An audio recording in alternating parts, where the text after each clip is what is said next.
தாய் அன்பு. சாந்தமான பிரம்மத்தின் அத்தனை சக்தியும் தான் அம்பாள் என்று சொல்லியிருக்கிறது. அதை அன்பு என்று மட்டும் ஏன் விசேஷித்து சொல்லுகின்றோம்?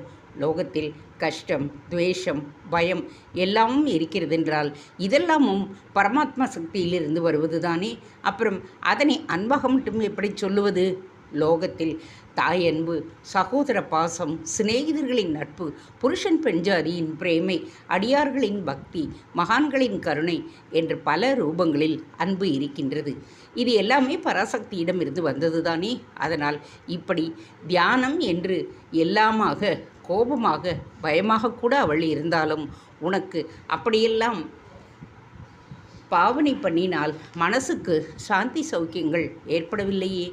இப்படி அன்பு உருவமாக பாவித்தால்தானே உள் மனதுக்கு ஹிதமாக, பிரியமாக, சந்தோஷமாக இருக்கின்றது.